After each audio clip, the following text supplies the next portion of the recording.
now we'll talk about the weighted average profit method for doing the valuation of goodwill. And from NCERT, we'll begin with illustration 11. है ना? हमने previous class में illustration 10 का solve कर लिया था, तो आज हम क्या करेंगे? आज हम illustration 11 देखेंगे NCERT का. And this illustration 11 is based on weighted average profit method for doing the valuation of goodwill. है ना? ये पूरा मेथड किस पे बेस्ड है? वेटेड एवरेज प्रॉफिट मेथड पे बेस्ड है. तो चलिए शुरू करते हैं हम लोग. ठीक है, how to do the calculation. तो नाउ सी, थोड़ा उससे पहले एक छोटी सी चीज और मैं तुमसे डिस्कस करूंगा क्वेश्चन को शुरू करने से पहले, regarding the concept of final account, revenue expenditure और कैपिटल एक्सपेंडिचर को. ठीक है, या रेवेन्यू रिसिप्ट और कैपिटल रिसिप्ट को 2 मिनट खाली छोटी सी चीजें देखना. If you talk about the final account, so you know that your final account consists of your trading PL as well as your balance sheet. आपका जो फाइनल अकाउंट है वो दो चीज से मिलकर बना होता है ना. अभी तो आपके लेवल पर तो दो चीज, that consists of your trading and profit and loss account, and that also consists of your balance sheet. And you know that balance sheet has two sides. So this side is known as arbitrary, the liability side, and this side is known as the asset side of the balance sheet. है ना? Now try to understand. देखो, अगर मैं आपसे बात करूं आपके expenditure की और आपके रिसिप्ट की, है ना, तो ध्यान से देखो. Expenditure can be broadly categorized as your revenue expenditure and your capital expenditure. In the same way, if we talk about the receipt, so receipt can also be broadly categorized as your revenue receipt and your capital receipt. है ना जी? ये तो पता है. तो आप ध्यान से अंडरस्टैंड कीजिएगा. मैं ये कह रहा हूं कि जितने रेवेन्यू नेचर के आइटम है, मतलब ये दोनों, ठीक है, your revenue expenditure as well as revenue receipt, जितने आपके रेवेन्यू नेचर के आइटम हैं, ये सब आपके कहाँ आएंगे? ये सब आपके आएंगे trading profit and loss account में. और जितने आपके कैपिटल नेचर के आइटम हैं, that is capital expenditure and capital receipt, ये हमेशा कहाँ शो होंगे? ये आपके बैलेंस शीट में शो होंगे. ठीक है, बस इंपॉर्टेंट अभी यही है समझना. आपके रेवेन्यू आइटम, जो आपके रेवेन्यू एक्सपेंडिचर होते हैं या जो रेवेन्यू रिसिप्ट होती है, ये कहाँ आता है? आपका ट्रेडिंग पीएल में आते हैं, ट्रेडिंग प्रॉफिट लॉस अकाउंट में आते हैं. और जो आपके कैपिटल एक्सपेंडिचर होते हैं, आपकी जो कैपिटल रिसिप्ट होती है, ये कहाँ पर आते हैं? ये आपकी बैलेंस शीट में आते हैं. और अप टू ग्रेटर एक्सटेंट इनकी जगह भी क्लियर है. अगर मैं तुमसे बात करूं रेवेन्यू एक्सपेंडिचर की, तो ये कहाँ आता है? ट्रेडिंग पीएल के डेबिट पे. आपके रेवेन्यू रिसिप्ट की, तो ये कहाँ आता है? आपके ट्रेडिंग पीएल के क्रेडिट पे. ठीक है. अगर मैं बात करूं कैपिटल एक्सपेंडिचर और कैपिटल रिसिप्ट की, तो जनरली आपकी कैपिटल रिसिप्ट आती है बैलेंस शीट के लायबिलिटी साइड पे, और आपके कैपिटल एक्सपेंडिचर आते हैं बैलेंस शीट के एसेट साइड पे. प्लीज इसको ऐसा बना लो. अच्छा बन गया ये फिगर, तो तुम भी ऐसे इसको बना लो, तुम्हारे काम आएगा. जरूरी चीज है आपके लिए. ठीक है, होपफुली मेरी बात समझ आ रही है मैं क्या कह रहा हूं. ये बताने का पर्पस ये था कि आपके अगर रेवेन्यू एक्सपेंडिचर ट्रेडिंग के डेबिट पे आते हैं, मतलब ये रेवेन्यू एक्सपेंडिचर क्या करेंगे? अगर ये ट्रेडिंग पीएल के, अगर आपके रेवेन्यू एक्सपेंडिचर ट्रेडिंग पीएल के डेबिट पे आते हैं, तो ये क्या करते होंगे? ये बिजनेस के प्रॉफिट को घटाते होंगे, है ना. और अगर आपके रेवेन्यू रिसिप्ट ट्रेडिंग पीएल के क्रेडिट पे आती हैं, तो ये क्या करती होंगी? ये बिजनेस के प्रॉफिट को बढ़ाती होंगी. पक्की बात है सर. जो चीज क्रेडिट पे आ रही है वो प्रॉफिट को क्या करेगी? बढ़ाएगी. जो चीज डेबिट पे आ रही है वो प्रॉफिट को क्या करेगी? घटा देगी, है ना. इन द सेम वे, है ना, इन द सेम वे अगर मैं तुझसे बात करूं कैपिटल एक्सपेंडिचर की और कैपिटल रिसिप्ट की, तो ध्यान से उसको देखो, है ना. जो आपके कैपिटल एक्सपेंडिचर है वो बैलेंस शीट के एसेट साइड पाएंगे, मतलब इनका बिजनेस के प्रॉफिट पे या इनका बिजनेस के प्रॉफिट पे कोई असर पड़ने वाला नहीं है. सर आपके कैपिटल रिसिप्ट हो या आपके कैपिटल एक्सपेंडिचर हो, ये बिजनेस के प्रॉफिट को बिल्कुल भी इफेक्ट नहीं करते हैं. This is what I am talking about. मैं इसी की आपसे बात कर रहा हूं, ध्यान से देखिएगा. ठीक है ना. तो होपफुली क्लियर है. रेवेन्यू एक्सपेंडिचर और revenue receipt capital expenditure of capital asset. ठीक है ना? तो ये चीज आपको अंडरस्टैंड करनी है कि अगर आपने किसी फिगर को गलती से क्या किया, ट्रेडिंग पीएल के क्रेडिट पे लिख दिया, किसी फिगर को गलती से क्या किया, ट्रेडिंग पीएल के क्रेडिट पे लिख दिया, तो वो बिजनेस के प्रॉफिट को क्या कर देंगे, बढ़ा देंगे, है ना? और अगर आपने किसी फिगर को गलती से ट्रेडिंग पीएल के डेबिट पे लिख दिया, तो क्या करेंगे, बिजनेस के प्रॉफिट को घटा देंगे। क्लियर है? अगर आपने किसी फिगर को ट्रेडिंग पीएल के क्रेडिट पे लिखा तो बिजनेस के प्रॉफिट को बढ़ा देंगे, और अगर आपने किसी फिगर को गलती से ट्रेडिंग पीएल के डेबिट पे लिख दिया तो प्रॉफिट को क्या करेंगे, घटा देंगे। ठीक है? और मैं एक क्वेश्चन फिर से तुमसे कहता हूं, कोई आइटम ऐसा था, कोई ऐसा आइटम था जो बैलेंस शीट के असेट साइड पे आना चाहिए था, कोई ऐसा आइटम था जो बैलेंस शीट के असेट साइड पे आना चाहिए था, अगर वो गलती से हमारी ट्रेडिंग पीएल के डेबिट पे आ गया तो does it have any effect on the profit? अगर मैं कहूं the figure which is to be capitalised but has been wrongly debited to trading PL, mean हमने गलती उसको क्या मान लिया, अपना रेवेन्यू एक्सपेंडिचर मान लिया, तो उसका कोई असर हमारे प्रॉफिट पड़ेगा नहीं पड़ेगा? क्या असर पड़ेगा, हमारे बिजनेस का प्रॉफिट घट जाएगा। सर आना यहाँ पे चाहिए था, हमने गलती से कहाँ शो कर दिया, उसको ट्रेडिंग पीरियड के डेबिट पे शो कर दिया, तो हमारा बिजनेस प्रॉफिट क्या हो जाएगा, घट जाएगा। सही करना तो प्रॉफिट को क्या कर देंगे, बढ़ा देंगे। इन द सेम वे कोई फिगर हमारे ट्रेडिंग पीरियड के डेबिट पे गलती से आ गया है, अब उसको हमको कहाँ शो करना है, बैलेंस शीट के असेट साइड पे शो करना है। अगर उसको हमको कैपिटल एक्सपेंडिचर ट्रीट करना है तो हम क्या करेंगे, उस गलती को सुधारने के लिए हम अपने बिजनेस के प्रॉफिट को बढ़ा देंगे। होपफुली क्लियर है? बस यही सिंपल सा कॉन्सेप्ट है ना? अगर आपको ये कॉन्सेप्ट मेरी बात समझ आए तो इसको वही बना के ऐसे लिख लो, रख लो, ठीक है, ताकि मैं इस क्वेश्चन को डिस्कस करूं और ये क्वेश्चन तुमको 100% बढ़िया से समझ में भी आए। ठीक है, आएगा समझ में। ठीक है, तो now will begin with the question, that is our illustration. Which illustration we are talking about, illustration 11। तो लेट्स सी द इलस्ट्रेशन 11। पहले आप इसको पूरा का पूरा ड्राफ्ट कर लो, उसके बाद हम आपसे बात करते हैं। ठीक है, चलिए फिर हम इसको ऐड करते हैं और जल्दी से क्वेश्चन को डिस्कस करने जा रहे हैं।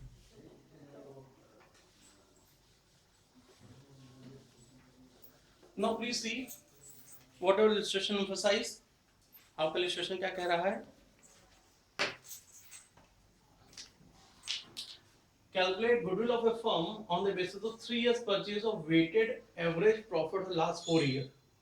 ठीक है, हमको क्या करना है, हमको goodwill का वैल्यूएशन करना है, कितने years purchase, 3 year purchase on the basis of weighted average profit of last 4 years, and the profit of the last 4 years were, year 2012 हमको प्रॉफिट दिया हुआ है, that is 20,200, है ना? फिर हमको 13 का प्रॉफिट दिया हुआ है, that is how much sir, 24,800। I'm writing all those figures। हमको 14 का प्रॉफिट दिया कितना, 20,000। फिर हमको आगे 14 का प्रॉफिट 15 का प्रॉफिट दिया हुआ है, that is how much, 30,000।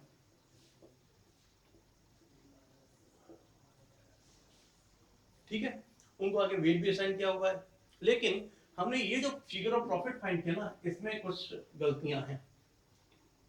देखो लिखा हुआ आगे, the wait on page number 126 from NCERT page number 126।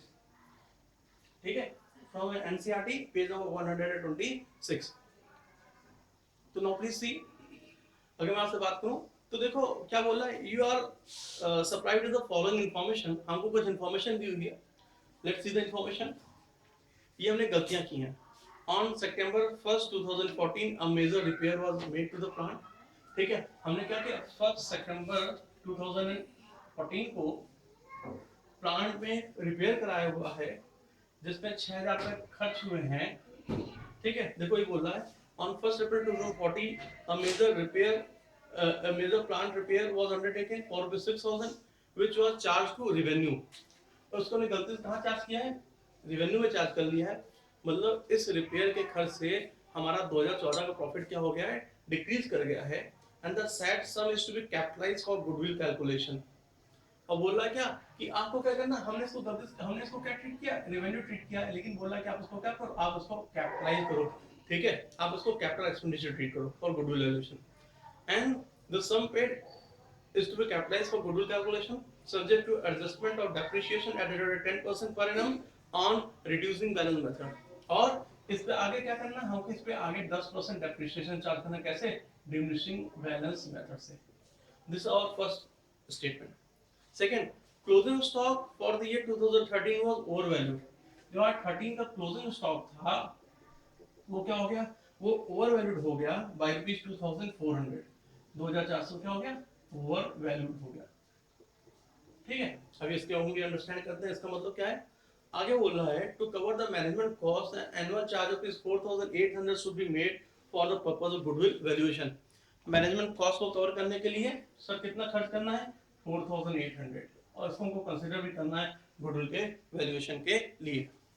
तो sir weighted average profit method से हमको गुडविल का वैल्यूएशन करना है, लेकिन दिक्कत इस पर ये है कि इस बार जो हमको क्वेश्चन में प्रॉफिट दिए हुए हैं, these are not the correct figures of profit.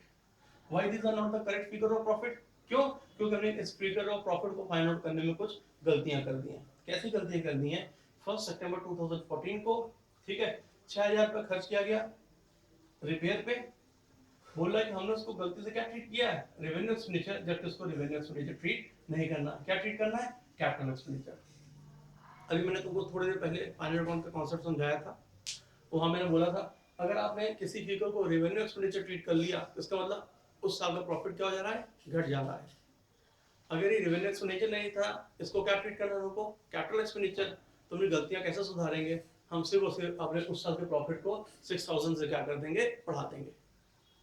Hopefully मेरी बात समझ आ रही है, प्लीज लेट मी नो, मेरी बात समझ पा रहे हो नहीं समझ पा रहे हो, are you getting my point what I am saying, are you getting my point, yes, okay okay, very fine. तो this is what I am saying कि हमने गलती से क्या किया है, हमने गलती से अपने रेवेन्यू एक्सपेंडिचर को, ठीक है, अपने कैपिटल एक्सपेंडिचर को रेवेन्यू मान लिया। रेवेन्यू मान लिया मतलब मेरा 14 का प्रॉफिट क्या हो गया होगा, घट गया होगा। ये अच्छा ये देखो हमने गलती भी की है, 1 सितंबर 2014 को गलती की हुई है, ठीक है। और ये जो हमारा ईयर है, ठीक है, अगर तुम ध्यान से देखो तो हमारा ईयर जो तुमको दिया हुआ है यहाँ पे क्लेरिफाई नहीं कर रहा है कि हमारा कौन सा ईयर है, ठीक है, ये वाला ईयर क्लेरिफाई नहीं हो रहा है कि हमारा कौन सा ईयर है, ठीक है। तो हम यहाँ पे मान ले रहे हैं कि हमारा जो ईयर एंड हो रहा है, ठीक है, वो एंड हो रहा है in the month of December, ठीक है।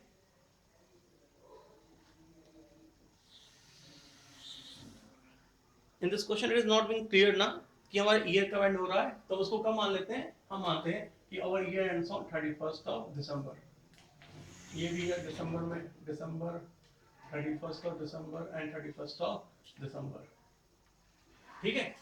अगर हमारा ईयर एंड हो रहा है in the month of December, ठीक है, ये क्वेश्चन कहीं मेंशन नहीं था, ये मैंने अपने हिसाब से अज्यूम कर लिया दिसंबर में। तो देखो हमारा जो हम यहाँ पे प्रॉफिट लिख देते हैं, 2012 का प्रॉफिट यहाँ पे लिखा हुआ है, 2012 का प्रॉफिट, 13 का प्रॉफिट, 14 का प्रॉफिट एंड 15 का profit. The profit for 2012 is 20,200. The profit for 2013 is how much? 24,800. And the profit for 2014 is 20,000. And the profit for the year 2015 is how much? 30,000. देखो यार हमको ये 4 साल के प्रॉफिट दिए हुए हैं, ठीक है। पहली गलती आपने क्या की, आपने 1 सितंबर 2014 को, अब यार ईयर बिगिन कब होगा, ध्यान से देखो, तो ये ईयर बिगिन होगा 1 जैन 2014 को और एंड होगा 31 दिसंबर 2014 को, कैलेंडर ईयर है ना, ये वाला ईयर कब बिगिन होगा, 1 जैन 2014 को और एंड कब होगा, 31 दिसंबर 2014 को। इस ईयर के बीच में आपने 1 सितंबर 2014 को क्या किया, एक रिपेयर पे खर्च किए 6000 रुपए, और इस रिपेयर को गलती से आपने क्या मान लिया, आपने इस रिपेयर को गलती से रेवेन्यू एक्सपेंडिचर मान लिया, और क्वेश्चन कह रहा है नहीं इसको रेवेन्यू एक्सपेंडिचर नहीं ट्रीट करना है, इसको क्या ट्रीट करना है, इसको कैपिटल एक्सपेंडिचर ट्रीट करना है। तो अगर आपने रेवेन्यू एक्सपेंडिचर मान लिया मतलब आपने 14 के प्रॉफिट को क्या किया, 6000 से घटा दिया है, जबकि ये रेवेन्यू एक्सपेंडिचर नहीं था, ये हमारा कैपिटल एक्सपेंडिचर था। तो उस गलती को कैसे सुधारेंगे, हम अपने उस साल के प्रॉफिट को 6000 से हम क्या करेंगे, इंक्रीज कर लेंगे। पहली चीज, होपफुली दिस इज क्लियर, हम क्या करेंगे, प्रॉफिट को 6000 से इंक्रीज कर लेंगे। क्लियर हो गया। अब हमने गलती से रेवेन्यू एक्सपेंडिचर्स रिपेयर को पीएल के डेबिट पे शो किया था, जिसकी वजह से हमारा प्रॉफिट क्या होता घट गया था। हम उसको पीएल के डेबिट से हटाएंगे, जैसे हम उस 6000 के रिपेयर को पीएल के डेबिट से हटाएंगे हमारा प्रॉफिट क्या हो जाएगा, बढ़ जाएगा। और इस 6000 को हम कहां शो करेंगे, बोला कैपिटल एक्सपेंडिचर ट्रीट करें, मतलब कहां शो करोगे, बैलेंस शीट के असेट साइड। मतलब आप ये अज्यूम कर लो कि 6000 से आपके पास एक असेट बढ़ रहा है। आपको क्या अज्यूम करना है कि आपका 6000 का अमाउंट से एक असेट बढ़ रहा है। किस डेट पे, on 1 September 2014 we are having an asset for rupees how much, 6000। ठीक है, नाउ हमारा 2014 का सही प्रॉफिट कितना हो गया, 26000। ठीक है, अब देखो कि अगर 1 सितंबर को हमारे पास एक असेट बढ़ रहा है कॉस्टिंग फॉर 6000, तो it is also subject to depreciation. हमने जैसे अपने रेवेन्यू एक्सपेंडिचर को कैपिटल माना, कैपिटल एक्सपेंडिचर में असेट, हमारा 6000 से असेट इंक्रीज कर गया, और इस असेट पे क्या बोला, 10% डेप्रिसिएशन चार्ज करना है। ठीक है, तो हमने इस ईयर में, इस कैलेंडर ईयर में हमने इस असेट को कितने दिन यूज किया, हमने इस असेट को यूज किया 1 सितंबर से 31 दिसंबर तक, मतलब for period of September October November December, है ना, September October November and December, for period of 4 month. तो हम क्या करेंगे, हम इस 6000 के असेट पे 10% डेप्रिसिएशन चार्ज करेंगे, लेकिन कितने महीने के लिए, 4 मंथ के लिए, क्योंकि हमने करंट कैलेंडर ईयर में इस असेट को सिर्फ 4 महीना ही यूज किया है। ठीक है, और 4 महीने का डेप्रिसिएशन का अमाउंट तुम आराम से क्या कर सकते हो, फाइंड आउट कर सकते हो। That is how much, that is 200। और भैया ये तो हमारा करंट 4 महीने का डेप्रिसिएशन है 200, ये हमारा क्या है, this is our revenue expenditure, and since it is our revenue expenditure, ये कहां शो होगा, हमारे पीएल के डेबिट साइड पे। मतलब रेवेन्यू एक्सपेंडिचर, डेप्रिसिएशन क्या करता है, डेप्रिसिएशन प्रॉफिट को घटाता है। तो हमने 2014 के प्रॉफिट को क्या किया, 200 से घटा दिया, because of what, because of depreciation. अब हमारा 2014 का एग्जैक्ट प्रॉफिट कितना हो गया, 25800 हो गया। नो इश्यूज, होपफुली क्लियर है। अब ध्यान से देखना मैं क्या कह रहा हूं, on 1 September 2014 we are having asset worth rupees how much, 6000। हमने इसको 4 मंथ यूज किया और 4 मंथ का कितना डेप्रिसिएशन चार्ज किया, 200। Now what is the remaining value of the asset, 5800। और ये कब की वैल्यू होगी, 4 महीने बाद की। 4 महीने बाद की वैल्यू मतलब आप 31 दिसंबर 2014 की वैल्यू बोल दो, यहाँ पर इसको फर्स्ट, यहाँ पर इसको क्या बोल सकते हो, एक दिन बाद की, दैट इज 1 जनवरी 2015 की वैल्यू बोल दो। ये बात तो पक्की है कि सर जो 31 दिसंबर 2014 की वैल्यू होगी वही एक दिन बाद की, दैट इज 1 जनवरी 2015 की वैल्यू भी होगी। तो उनको मिल गया कि 1 जनवरी 2015 को हमारे पास एक असेट था कितने का, 5800 का, वो असेट हमारा यहाँ पे आया होगा, और आपने इस 5800 के असेट को पूरे साल 2015 में कहीं बेचा नहीं है, इसका मतलब आपने इस असेट को इस करंट ईयर में, दैट इज 1 जनवरी 2015 से 31 दिसंबर 2015 तक पूरा का पूरा यूज किया। अगर आपने इस साल इस असेट को पूरे साल यूज किया, तो इस असेट पे पूरे साल का डेप्रिसिएशन चार्ज करोगे। हाँ, asset is costing for rupees 5800, इसका 10% कितना आएगा, 580 is the amount of depreciation. और क्योंकि हमारा 2015 का डेप्रिसिएशन 5580 आ रहा है, तो ये 580 क्या करेगा, हमारे 2015 के प्रॉफिट को डिक्रीज करेगा। तो प्रॉफिट को घटाने के लिए मैंने क्या किया, मैंने यहाँ से 2015 के प्रॉफिट से 580 घटा दिया। अब मुझे 2015 का प्रॉफिट पता चल जाएगा। And what is the figure of profit for the year 2015, 02492, 29420। This is the figure of profit for the year 2015 अभी तक का। होपफुली यहां तक क्लियर है। Is it clear to all of you, यहां तक क्लियर हो रहा है, 29420, यस जी। तो आपको क्वेश्चन को इसी हिसाब से प्रोसीड करना। अगर आपको मेरी बात यहां तक समझ में आ रही है, ठीक है, अगर यहां तक आपको क्लियर है, ठीक है, अगर आपको यहां तक क्लियर है तो नाउ सी प्लीज। ठीक है, आगे हमको क्या बोल रहा है कि सर हमको बोल रहा है सर क्लोजिंग स्टॉक, जो 2013 का क्लोजिंग स्टॉक था वो क्या हो गया, that is being over valued bye rupees 2400। अब याद करो, आप ट्रेडिंग के लिए मैं बात करते हैं, आप तुमको रफ बना के भी दिखाता हूं थोड़ा सा। ठीक है, अगर मैंने 2013 का ट्रेडिंग पीएल बनाया, ध्यान से छोटा सा बना रहा हूं, this is what this is our trading and profit loss account for 31st December 2013। ठीक है, तो तुमको पता है क्लोजिंग स्टॉक कहां पे आएगा?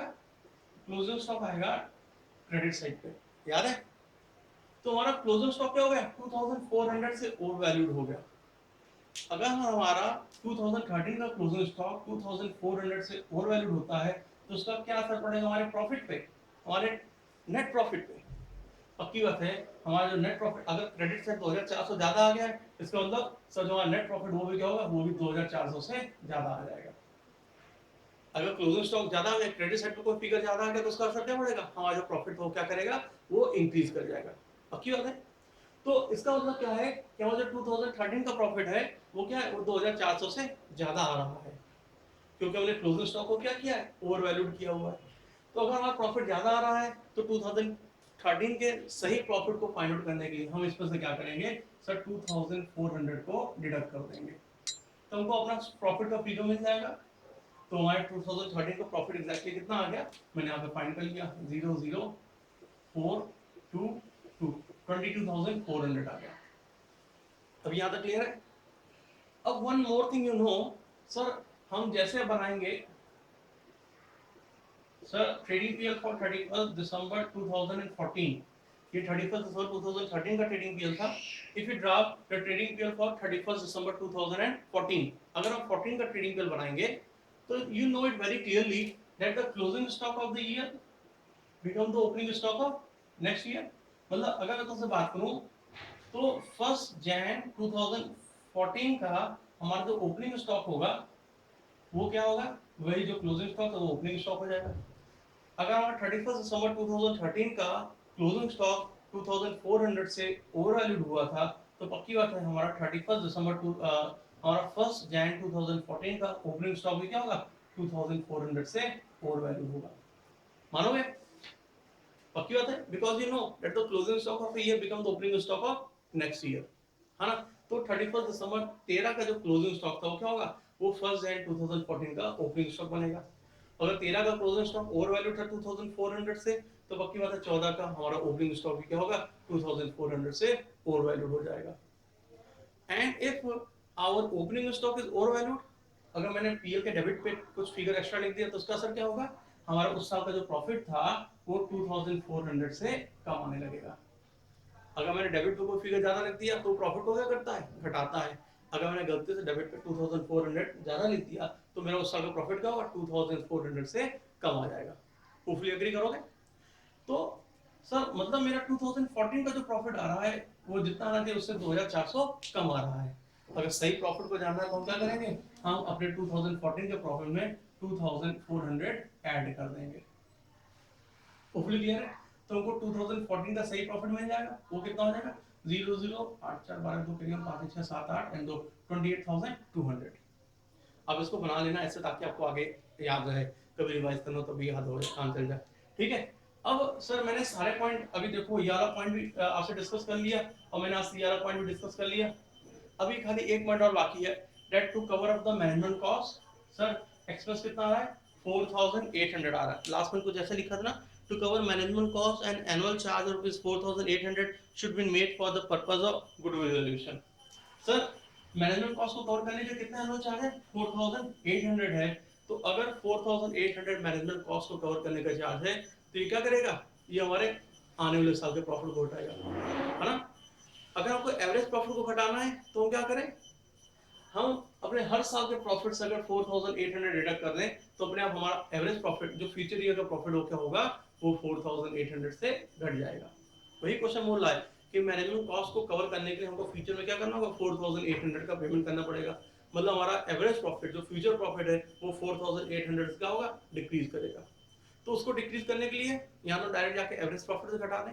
उससे ज्यादा सिंपल तरीका क्या है कि आप अपने हर साल के प्रॉफिट को क्या करें? आप अपने हर साल के प्रॉफिट को 4800 से डिक्रीज करते चले जाएं। और अगर आप अपने हर साल के प्रॉफिट को 4800 से डिक्रीज कर देंगे तो क्या होगा? अपने आप आपका जो फ्यूचर ईयर का प्रॉफिट था ना, यहाँ जो आपका एवरेज प्रॉफिट होगा वो 4800 से घट जाएगा। तो अब प्रॉफिट का सही फिगर को फाइंड कर देते हैं। Now for the year 2012 the correct figure of profit is how much?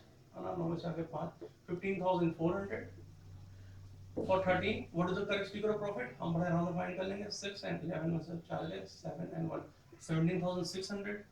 For 14, the correct figure of profit is how much? 4 and 7, 3 and 2, 23,400. And for 2015, the figure of profit is how much? 6, 4, 2, 24,620. ये हमको क्या मिल गया sir? ये हमको हमारे चारों साल का सही फिगर ऑफ प्रॉफिट मिल गया. हमको क्वेश्चन में जो फिगर ऑफ प्रॉफिट दिया था वो सही फिगर ऑफ प्रॉफिट नहीं दिया था. हमने क्या किया, हमने वर्किंग फाइंड आउट करी और हमने सही फिगर ऑफ प्रॉफिट को फाइंड आउट कर लिया. 2012 का ये प्रॉफिट, 13 का ये, 14 का ये और 15 का ये प्रॉफिट. होपफुली यहाँ तक मेरी बात क्लियर है. हमने इन सारे एडजस्टमेंट को कंसीडर किया और अपने सही फिगर ऑफ प्रॉफिट को फाइंड आउट कर लिया. यहाँ पे किसी कोई दिक्कत नहीं है मेरे ख्याल से. This is clear to all of you, है ना? Now someone is coming late. Riya Srivastava, है ना? Riya Srivastava, now tell me why you are coming late. Please be on time. Otherwise, from next time I will not admit you. ठीक है? The class begin at 9 and you are coming at 9:30, 9:35. Behave yourself. Now please try to understand. हमको हमारे चारों साल के profit मिल गए. तो मैंने क्या करना है? मैंने चारों साल के प्रॉफिट, अब देखो सही फिगर, ये हमारे गलत फिगर ऑफ प्रॉफिट थे क्योंकि इन प्रॉफिट को फाइंड आउट करने में हमने इन एडजस्टमेंट को कंसीडर नहीं किया था. इन एडजस्टमेंट को कंसीडर करके अब what is the figure of profit for 2012? That is 15,400. What is the profit for 13? 17,600. 14 का प्रॉफिट कितना है? 23,400. आई राइटिंग ओवर हियर 23,400. एंड 15 का प्रॉफिट कितना हमारा? 24,620. 24,620. हमको क्या हुआ? हमको हमारे चारों साल के सही प्रॉफिट मिल गए. मेरे ख्याल से आपने भी इसको ऐसे ही करना है. प्लीज और वो दूसरा फॉर्म मत आप करना. क्वेश्चन को लाइन वाइज पढ़ते चले जाओ और लाइन वाइज सीक्वेंस ऑर्डर में क्या को इसको आप सॉल्व करते चले जाओ.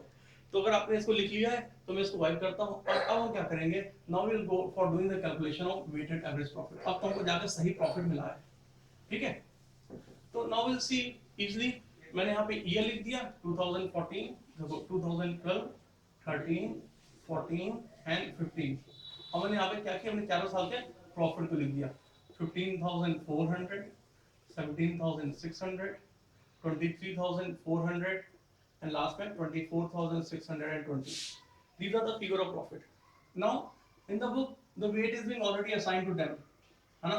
तुम देखो तो वेट इनको ऑलरेडी असाइन है पहले से. कितना कितना? 1, 2, 3 and 4. These are the weight which is assigned to them, है ना? देखो हाँ लिखा है आपकी third line. The weight assigned to each profit are 12, 1, 13, 2, 14, 3, 15, 4.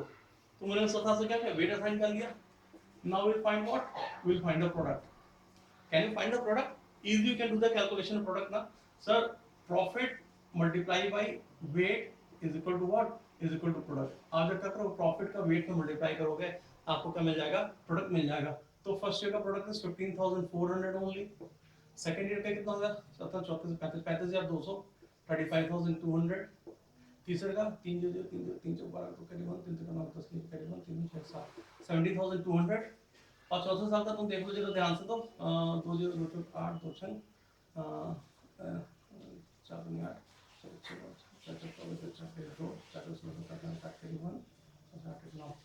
98,480 आ गया सर. तो हमने क्या किया? अपने चारों साल के प्रॉफिट को वेट असाइन करके उनका मल्टीप्लाई कर दिया. प्रॉफिट हमको मिल गया product. Now what is the total of product? आप इन सबको ऐड कर लेंगे आपको टोटल ऑफ प्रोडक्ट मिल जाएगा. 0 then 8 then 4 4 8 9 10 11 12 12 2 carry 1 5 10 10 18 19 9 carry 1 9 10 10 17 17 20 20 21. So what is the total of product? The total of product is 2,19,280. आप इसको फिर से जोड़ो देखो इतना ही आ रहा है ना? ठीक है. 0 8 4 5 6 7 8 4 5 8 10 11 करीबन है ना? 10 17 20 हाँ 21,19,280. 22,19,280. And what is the product total of weight? आप इन सबको ऐड करो. 4 से 7 8 9 10. The total weight is how much? 10. Now, what is the weighted average profit? That is total of product. That is 2,19,280. And then total of weight that is 10.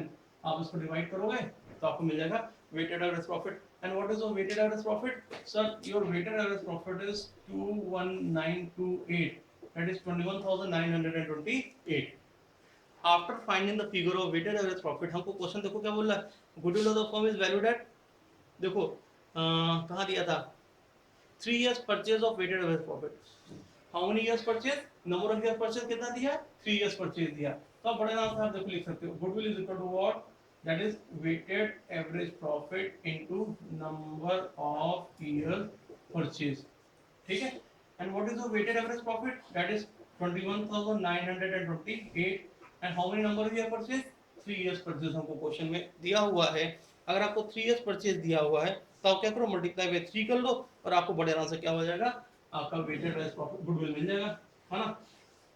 8 से 24 से 4 करें 2 3 6 7 8, है ना, 27 7 2 3 4 5 6. तो what is your goodwill? The value of your goodwill is 65,784. This is what the amount of your goodwill. ठीक है? Hopefully this question is clear. मैं उम्मीद कर रहा हूँ कि आपको ये क्वेश्चन क्लियर है सबको. No issues there. किसी कोई प्रॉब्लम तो मेरे से पूछ सकता है. ठीक है, इस क्वेश्चन का सॉल्यूशन भी जैसा मैंने किया हुआ है सॉल्व, उसी तरीके से आप भी रखना.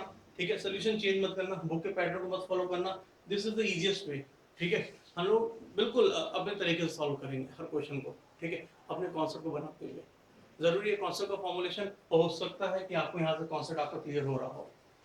ठीक है, let me clear one thing कि इस तरह का क्वेश्चन बोर्ड में नहीं पूछे जाने. ठीक है, अभी तक नहीं पूछा गया, ना आगे पूछा जाएगा बोर्ड में गुडविल का वैल्यूएशन किस तरह का क्वेश्चन. लेकिन इस तरह का क्वेश्चन को पढ़ना ज़्यादा अच्छा था because it clarify your concept. ठीक है, आपका फाइनल का कॉन्सेप्ट थोड़ा सा स्ट्रांग हो रहा है, थोड़ा बढ़िया बन रहा है, इसलिए बेहतर है इस तरह के क्वेश्चन की प्रैक्टिस कर ली जाए. Hopefully this question is clear. Very good. If this is clear तो अब हमारा जो क्वेश्चन है ना, that is based on super profit.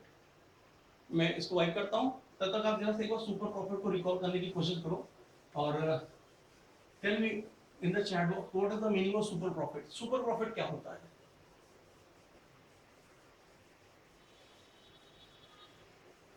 है ना, tell me anyone fast. What do you mean by the term super profit? आप super profit से क्या समझते हो? What do you understand by the term super profit? I am waiting for your reply. Do it fast.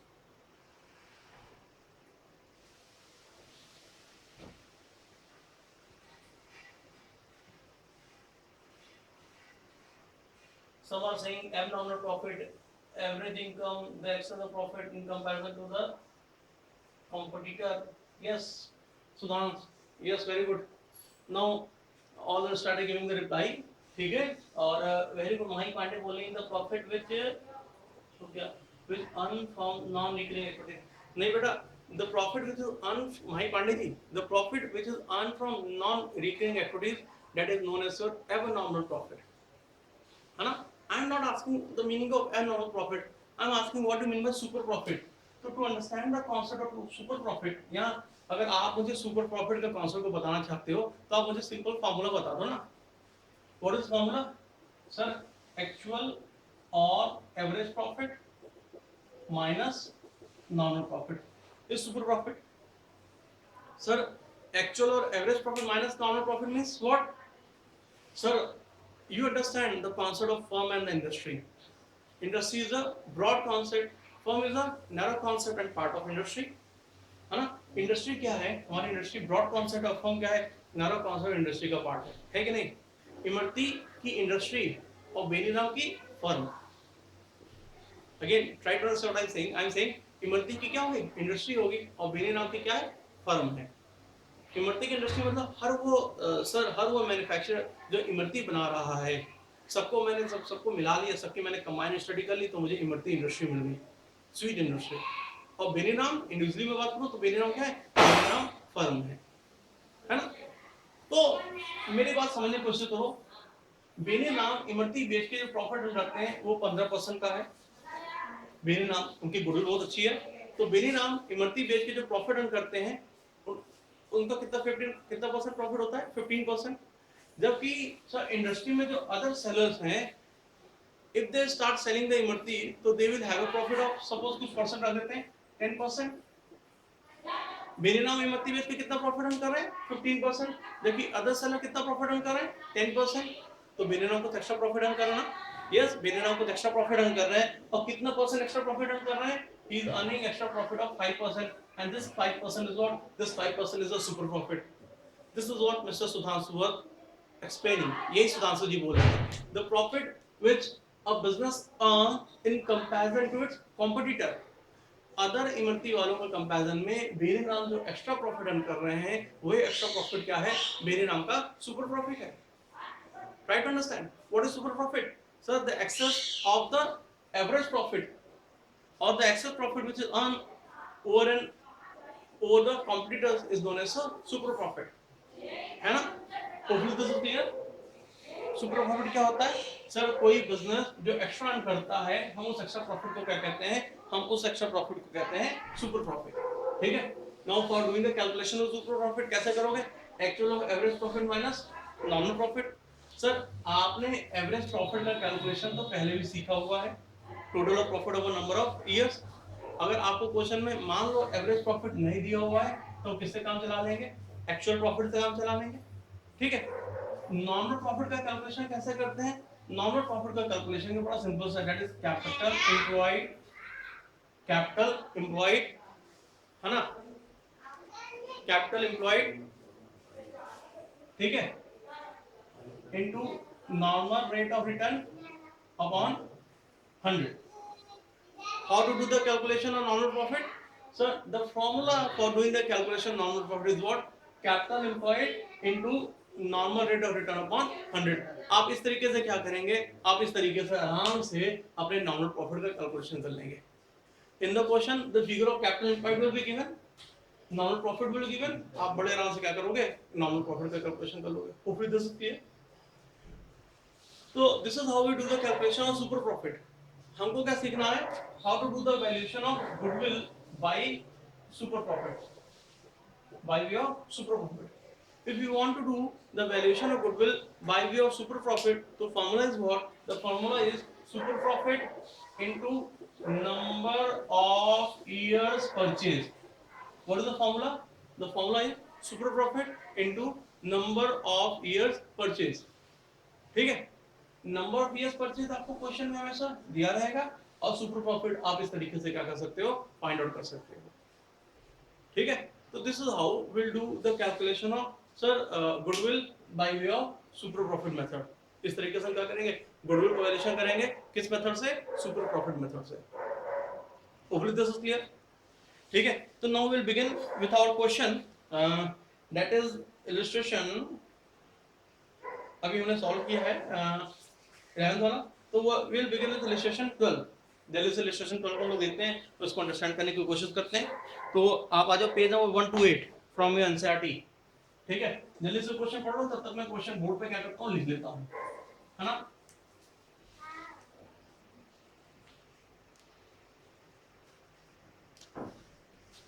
Now please see the question. What is the question? The books of a business showed that the capital employed on December 31st 2014, हमको capital employed दिया हुआ है कब का sir, 31 दिसंबर 2014 का। And what is the figure of capital employed, that is 5 lakh, 5 lakh दिया हुआ है। साथ में हमको क्या दिया है, and the profit for the last 5 years were, हमको प्रॉफिट दिया लास्ट 5 इयर्स का 2010 11 12 13 एंड 14 का, 10 11 12 13 एंड 14 का प्रॉफिट दिया हुआ है। Let's write down the figure of profit. हमको क्या क्या फिगर ऑफ प्रॉफिट दिया हुआ, लिख लेते हैं फटाफट।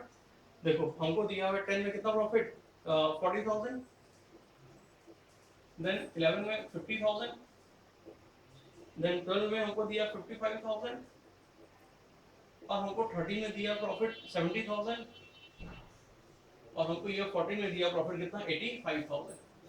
तो these all are the figure of profit. ये हमको क्या दिया है, हमको फिगर ऑफ प्रॉफिट दिया है। आगे कुछ और बोलना है, so you are required to find out the value of goodwill based on 3 years purchase of super profit of the business। goodwill find out करना है ना, कौन सी goodwill, valued goodwill। मैं यहाँ पे थोड़ा नीचे लिखता हूँ, कौन सी goodwill, valued goodwill। कैसे sir, 3 years purchase of super profit। Means we need to do the valuation of goodwill by way of super profit, ठीक है। And given that the normal rate of return is 10%, हमको question में normal rate of return भी दिया हुआ है और कितना दिया हुआ है, the normal rate of return is how much, 10%, 10% दिया हुआ है। तो easily you can do the calculation of goodwill, hopefully आराम से कर सकते हो। अगर आपको गुडविल का वैल्यूएशन यहाँ पे करना हो तो कैसे करोगे सर, तुम कहोगे दैट सुपर प्रॉफिट, हम देखो गुडविल का फॉर्मूला क्या होता है, valued goodwill by way of super profit is equal to what, super profit into number of years purchase, है ना। number of year purchase given to us in the question, 3 years purchase of super profit. What is the number of year purchase? The number of year purchase is 3. खाली एक चीज चाहिए हमको, क्या, super profit. अगर super profit मिल जाएगा तो हम बड़े आराम से क्या करेंगे, गुडविल के फिगर को फाइंड आउट कर लेंगे। और सुपर प्रॉफिट के लिए तुमको थोड़ी सी मशक्कत करनी पड़ेगी, क्यों, because super profit is equal to what, super profit is equal to actual और average profit minus normal profit. Now अब यार एक्चुअल प्रॉफिट तो क्वेश्चन तुमको दिया नहीं हुआ है, ठीक है, लेकिन क्वेश्चन में तुम एवरेज प्रॉफिट फाइंड आउट कर सकते हो। कैसे फाइंड आउट करोगे एवरेज प्रॉफिट को, आपको क्वेश्चन में ध्यान से देखिए तो आपको 5 साल का प्रॉफिट के फिगर दिए हुए हैं, ठीक है। हम इन 500 साल का प्रॉफिट को ऐड कर लेंगे तो कितना आ जाएगा, अगर आपने 500 साल का प्रॉफिट को ऐड कर लिया तो आपको कितना मिल जाएगा, मैंने यहाँ पे करके देख लेना, 0 0 0 5 10 की लेकर 1, है ना, 5 10 10 का 30 30 lakh, sorry 3 lakh, 3 lakh is the total of profit. Average find करना तो क्या करेंगे, अपॉन कितना साल का प्रॉफिट है, 1 2 3 4 5, तो अपॉन 5 कर देंगे। तो what is the figure of average profit, sir the figure of average profit is 60,000 minus normal profit find out करना है। अब आप नॉर्मल प्रॉफिट कैसे फाइंड आउट करोगे, जरा ध्यान से देखो, what is the formula, capital employed, what is the figure of capital employed, 5 lakh into normal rate of return, what is the normal rate of return, 10% upon 100. This is how we will do the calculation of our normal profit, that is actual or average profit minus normal profit. तो मुझे मिल गया हमारा average profit कितना है, 60,000 आ रहा है। अगर मैं तुझसे बात करूं नॉर्मल प्रॉफिट की तो आपका नॉर्मल प्रॉफिट कितना आ जाएगा, मेरे ख्याल से 50,000 आ जाएगा। तो now what is the super profit, your super profit is equal to 10,000। Now putting the value of super profit in this equation 10,000, you get to know the figure of your goodwill, and your goodwill is amounted to rupees how much, your goodwill amounted to rupees 30,000। आपने बड़े आराम से क्या किया, आपने goodwill का valuation कर लिया। Hopefully this question is clear to you all.